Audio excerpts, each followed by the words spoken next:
Welcome to AskTrains.com for February 2023. We have 8 new questions, and leading us off is Eric from Kansas City, Missouri. He writes in, I have a proto-freelance railroad for which I'd like to build passenger service. I understand the first car would be the baggage car, followed by the RPO dormitory car, and ends with the observation car. How would the coaches, sleepers, diner, and lounge dome cars be situated? For reference, my railroad is based in the late 1940s, early 1950s. My locomotive fleet is based on the Southern Pacific roster, and I'm using mostly the Cado N-Scale California Zephyr set for my foundation. Well, Eric, there are a lot of different resources you can turn to for the order of cars in a passenger train. And I'll actually start off with a Cado set. This one here is the Amtrak Southwest Limited 8-car set. And the nice thing about this is that when you turn the box over, you can see that they have the different car lineups here. So you have the 8-car train here, and then if you were to add 10 cars in, it shows how you would have the 10-car train and then where the 8 cars would be tacked on to the end of it. Now there are other resources as well. Not every Cado set has this feature, but sometimes they'll have the passenger train order on a sheet that's included with the set. So here you can see this is a Canadian National Transcontinental. It has the ABA set of F units here, and then it has the cars going from the baggage up front to the sleeper observation on the back of the train. Now, if you're not an N-scale modeler or you don't have a Cado passenger set at the ready, there are plenty of print resources you can turn to for passenger train consists. And I brought in some books from our library collection to give you a few different examples. The first book here is the Vistadome North Coast Limited. Here they have a chapter just on passenger train consists here. Now these are very specific consists here for very specific dates. So here we have June 8th, 1962, June 9th, 1962, and you can see here the breakdown of the train from the front to the back for each date, where it was departing from. So you got departing St. Paul, 3 of them, and then departing Seattle on the 4th train here. One other cool feature of this book is that it has individual cars that were assigned to specific trains. In this case, trains 25 and 26, the North Coast Limited. So you can see the different cars by type, by car number. And this is a really handy feature because if you go into a hobby shop and buy a Northern Pacific car with a certain road number, you can open up the book and see which train or trains it would have been used on. Now I found a similar idea here with the Southern Pacific book here. This focuses on night trains of the coast route here. So we have SP Train 76, the southbound Lark from March 3rd, 1962. And this one's really handy because it also has the motive power for the train here. So you can see it has a PA1, an E7B, and then a GP9. And then you have the cars going from the front of the train to the back. The ones in brackets here are the Southern Pacific articulated cars, which I believe Cado has offered an N-scale, so that's kind of a neat feature as well. Now, if you're modeling contemporary times when Amtrak was handling passenger service in the United States, there's also a book for that. It's this book here by Fred Fraley called Zephyrs, Chiefs, and Other Orphans, and it also breaks the trains down. So here we have the Coast Starlight from February 1972.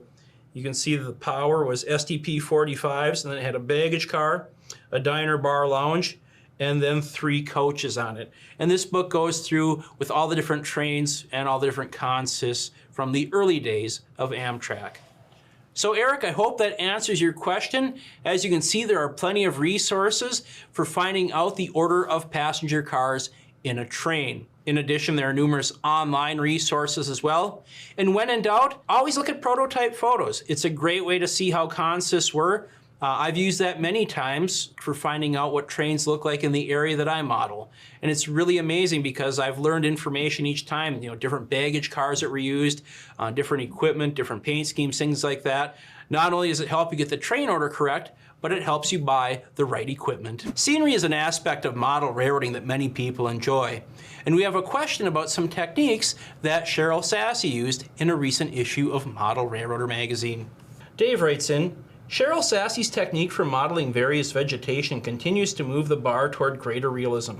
Her recent article, Modeling Tall Field Grass, in the February 2023 issue, left me with one question. In the lead photo, the grasses have a tip on them. Was this detail added separately, or was it the result of the painting process? Dave, I brought in a copy of the issue so viewers can see what you're talking about here. And specifically, you're talking about the grasses in the tall field grass right in here. Now, I should point out that Cheryl likes to use a mix of both natural materials as well as commercial scenery products.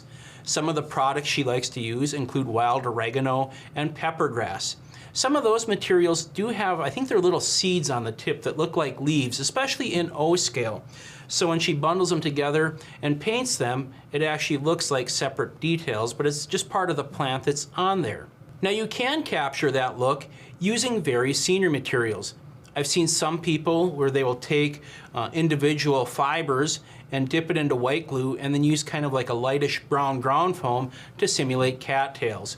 Now, if you're looking for more of a leafy look on your vegetation and tall grass, you want to consider using what's called fine leaf flake. It's an individual leaf material that comes in a variety of different colors, and again, you could dip your tall grass into that and then use some white glue to attach those leaves.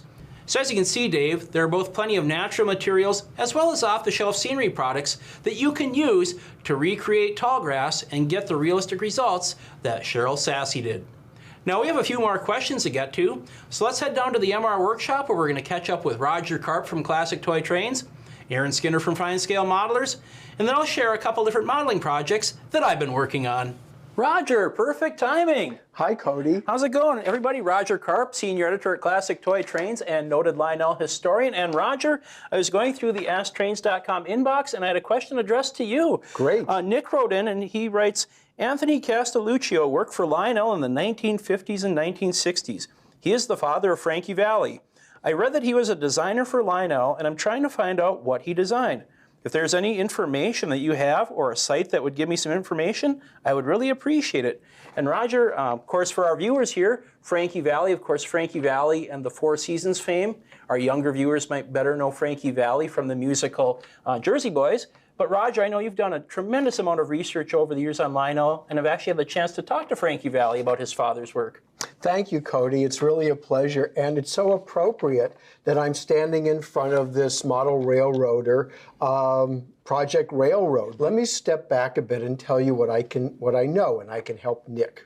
About 30 years ago, I had the opportunity to look through employee magazines that Lionel had printed each year. And in 1956, there was a little blurb about one of the kids of a Lionel worker who was going to be on television.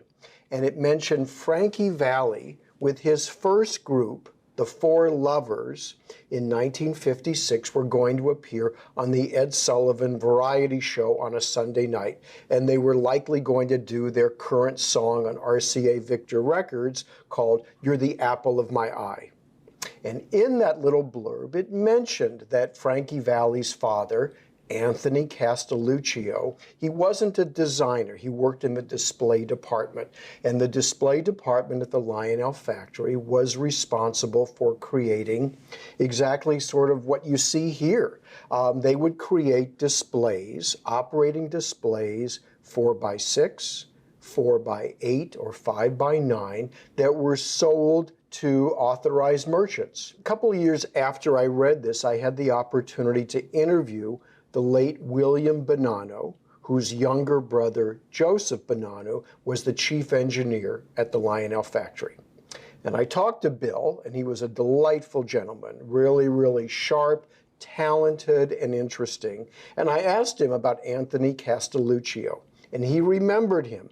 And he said that Anthony Castellucio had worked in the display department for about 15 or 20 years as one of the workers. He was one of the very talented, skilled, you could say carpenters, who helped create the multiple copies of displays that Lionel would offer. And so after that, I was still curious because Bill didn't remember much more than that. Well, fortunately for me, this was before Jersey Boys had taken the nation by storm. And so it was relatively easy to get a hold of Frankie Valli and interview him over the telephone, which I did. And he talked a little bit about his father's work. He said his father had sort of a frustrated artistic bent to him that he was able to satisfy by building display layouts. And he said, my father did work at Lionel for many, many years, would occasionally bring home trains, and had good memories of working there. And by the time I interviewed Frankie Valli, probably in 1993, his father was no longer alive. And so that's what I can tell you, and I'm glad. I hope this helps you out, Nick. If anyone out there should have more information, I would be delighted to hear it. And maybe someone out there can explain the big question, why did Frankie Valli choose Valli as his stage name? Obviously, Castellucio is very long, but why go to Valli? So thanks so much. Yeah, thank you, Roger. And of course, that's another one of many famous people that have been involved with Lionel trains. I'm sure there are other names you could give me, Roger. Frank Sinatra, I believe, is another name. Any others you want? Mandy Patinkin, a great entertainer today. And of course, Neil Young, the rock singer. All right. Roger, thank you so much for your time and for sharing your knowledge on Mr. Castellucio and Frankie Valli. So, great to be on trains.com. All right. Well, we're going to go over to the workbench and talk with Aaron Skinner next about some weathering techniques. Hey, Aaron. Hey, Cody. Well, thanks for joining me today. I have a question from Harry, and he said, I've heard about the hairspray method of weathering. It sounds easy, but what type of paint works best? And Aaron, I've brought in a sample of a depot I've weathered with hairspray. You have some tanks, and a couple of the old standbys here, Aquanet, and I believe that is a Suave. Suave Max Hold, yes. Yeah, so you want to talk a little bit about hairspray weathering and how to get the best results. Yeah, with hairspray, it doesn't matter what the undercoat is. You can use enamels, you can use lacquers. The crucial thing is after you put the hairspray on, the top layer needs to be acrylic. It won't work if it's another type of paint because it's going to eat into the thing and it's not going to work as a paint release agent the same way. Right, and the nice thing is, I mean, hairspray, you can obviously get it pretty much any store, big box store, but there are other options from different brands. I know like Vallejo has some different options for that too, so you want to talk about that? Yeah, some of the companies are starting to produce their own chipping mediums, which are in essence the same stuff that this is, but you apply it with an airbrush, which gives you a little bit more control. I mean, if you see what this comes out at, it's designed to go on a bouffant hairdo, not a model.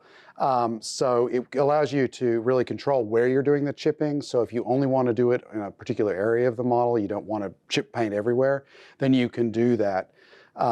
It's the difference between a spray can of paint and an airbrush of paint. You just have a little bit more control over it. Right, and I know with your project here, control was the key because you have a very sharp line between the painted surfaces and where the burn marks are. Right. I did actually use hairspray for this, but I was just very controlled about where I did the thing, and I only painted up to the edge of where I'd put the hairspray, so when I did the chipping, it was, you know, a different kind of work for that.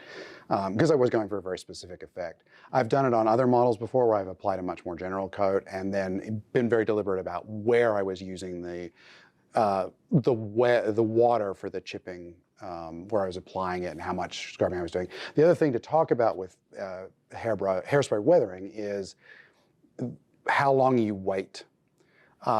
If you want to do a lot of chipping, then basically you want to start chipping that paint within a few minutes of applying that top coat.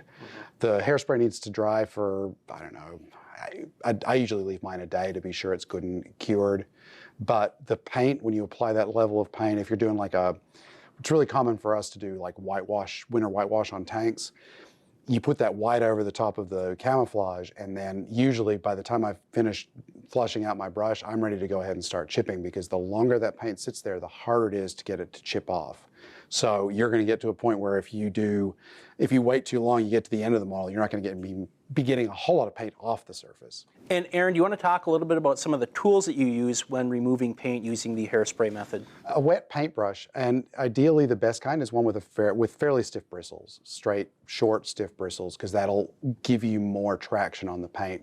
You can also use things like toothpicks, any other thing, but you want to be a little bit gentle because what you don't want to do is press too hard and scrape through your upper layer of paint, the hairspray, and into your actual camouflage paint. And that's the one thing I found, like when I did this depot project here, there were a few spots where I got a little too carried away with it. And it's actually kind of forgiving in that respect because I was able to go in and just brush in some white paint and fill it in. And even if it's not perfect coverage, it kind of further reinforces the effect. Right, exactly. You're getting that patchy look, particularly for something with that old weatherboard finish on it.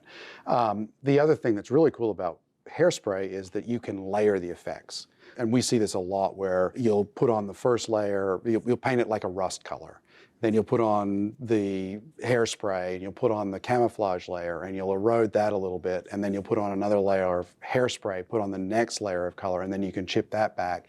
So you have like multiple layers of chipping going on, depending on how you want to handle that, the finish. It's really useful for armor in particular, and on our side of things. So. And one other thing I was going to ask too, Aaron, as far as decaling, people might be wondering, okay, I've gone through the effort to do all the chipping and get this really cool effect, but let's say you want to put decals on top of that. Could you put a waterslide decal over the hairspray and the chip paint, or is that? As far as I know, you can. I would probably, I mean, just like with any decal, you want to put those over clear, so I would clear coat the model anyway, which is going to seal that hairspray up. I don't know what would happen if you applied a waterslide decal right over the hairspray. You might find a weird experience going on. And one of the other things you want to be careful of is obviously you don't want to put a fresh decal over an area of really chipped paint unless the prototype vehicle has that, you know, look to it, where there's somebody put a marking over chipped paint because they were putting something back in service or they needed to rebadge it or whatever. So. Right. Well, Aaron, thank you so much for your time. Sure. So the key to success with hairspray weathering is to use acrylic paint over top. And as you can see by both of our models here, you can get some really cool results. So Harry, I hope you give this technique a try. Our next question involves the Depot-Kitbash from Midday Modeler. And they wanted to know if I finished up the depot. Well, I'm happy to report a few of us were just putting the finishing touches on our depots this week. Now this is the version of the Brookfield Depot that I modeled here. So as you can see, I started with the Walthers Union Pacific style depot kit. For those of you that don't remember the Depot-Kitbash, that was our starting point for the HO scale version.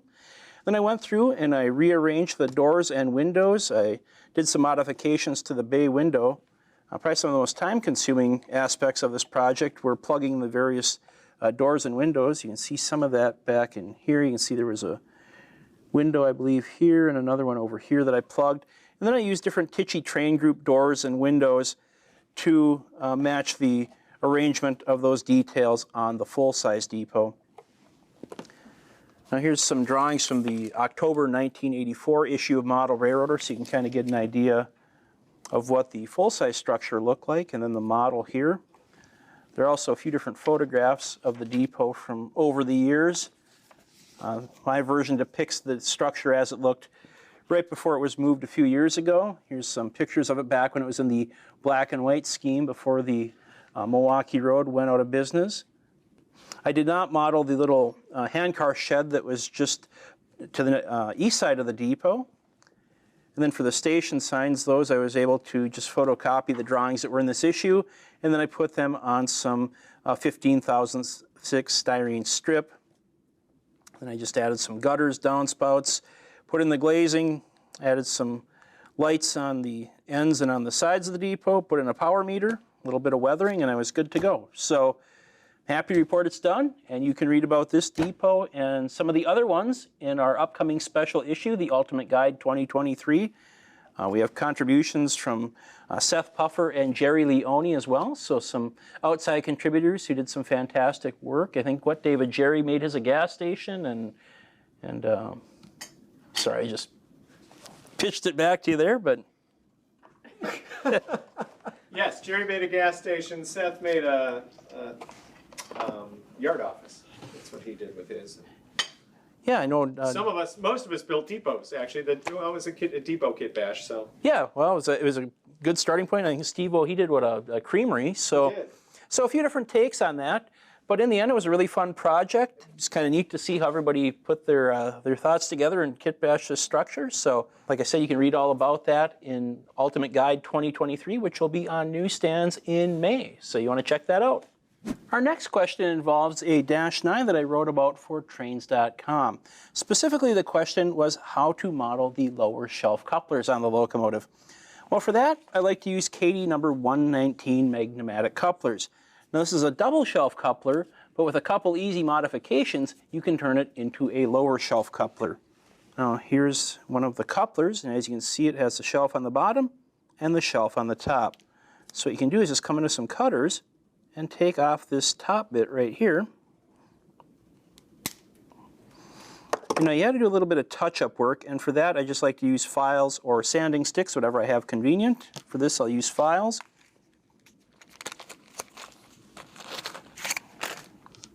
And I'll just come in and try to get this top as flat as possible. It's not always easy to get this perfectly flat, but you just want to do a decent enough job so that once you do the paint and weathering, you don't have any little bits of metal sticking up. So just a few passes across the top. One thing I will say, sometimes the trip pin will stick up a little higher than on other couplers, so you do have to work around that too. But this one looks to be in pretty good shape, so we can go in and just do a little bit more touch-up work with our file. Something like that, and as you can see, it's already starting to get nice and level. About like that, so you can kind of see what it looks like once the top shelf and that little bit of trip pin that sticks up above the coupler has been filed smooth. Now once the filing work is completed, you can move on to the painting and weathering, and for that I use a multi-step process.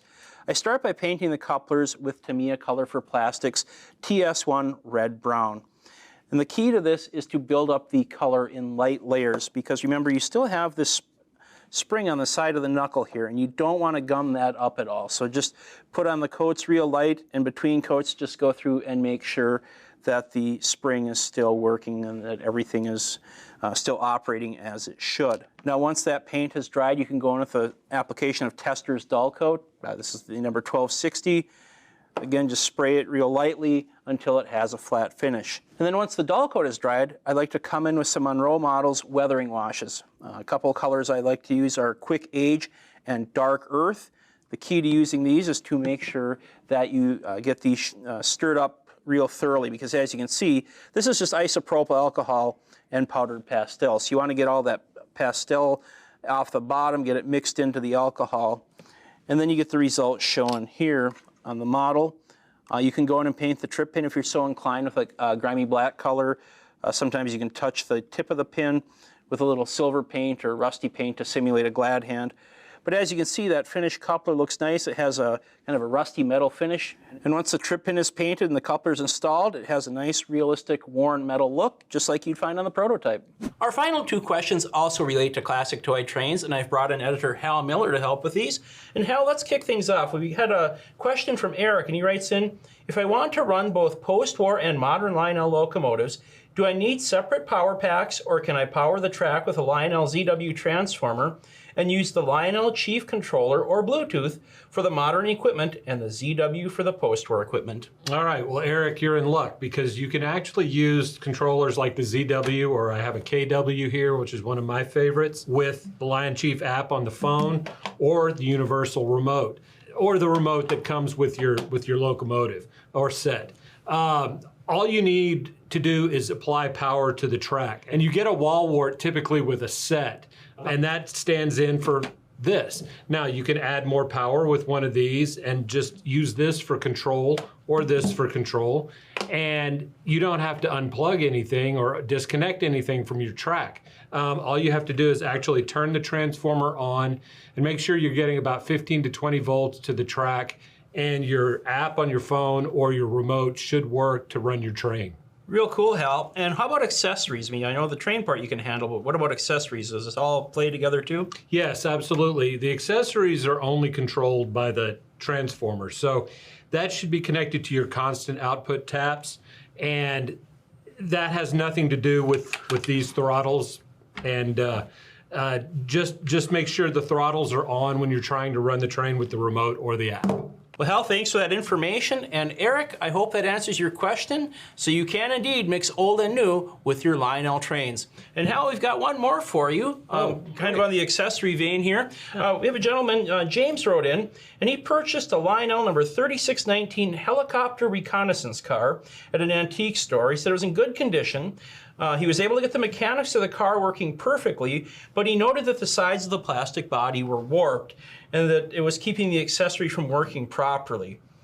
James says, I don't have the time, patience, or money to buy a new body shell. How can I fix the warping and make the accessory work again? All right, James, I've got an answer for you, and I'm going to preface this by saying you're going to have to be very careful when you do it.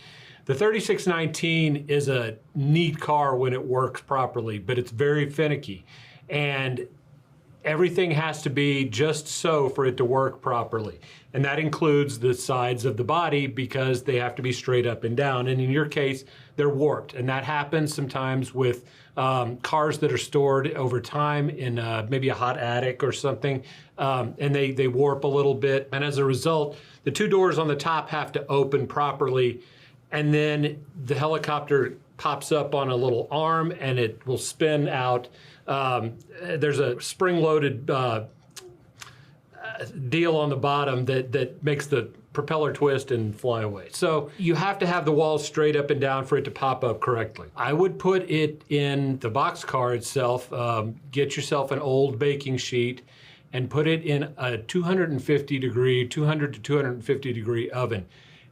Do this only for, I would say, probably 30 seconds to start.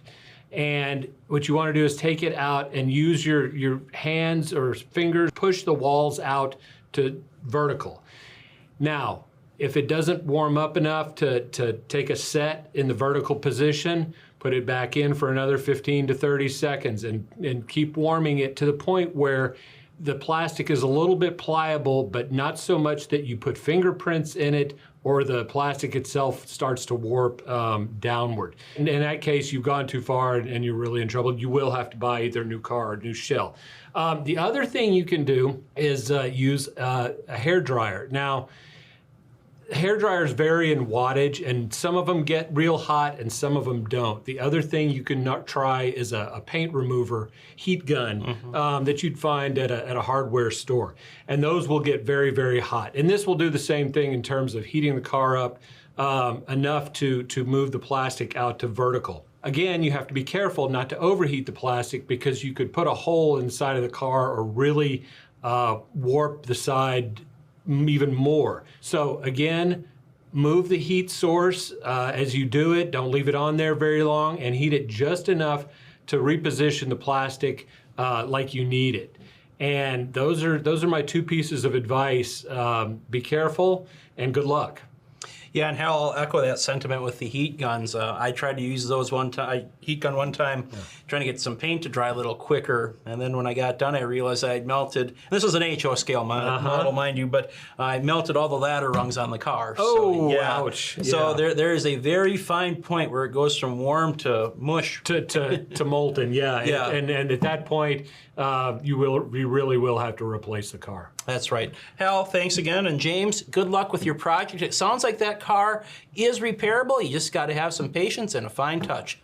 Well, that wraps up the February edition of AskTrains.com. On behalf of Hal Miller, I'm Cody Grivno, and we'll see you back here next month. And if you have questions for AskTrains.com, send us an email, asktrains@trains.com. Now, we have a few more questions to get to, so let's head down to the M-Shine. Number one, your hair is awful stiff and it smells bad, and you're basically a walking human torch if anyone gets near you with a naked flame. So. Ben is going to say, let's do that again, but shorter. Yes. Could I borrow your razor blade? Yeah, I'll just give you. You want to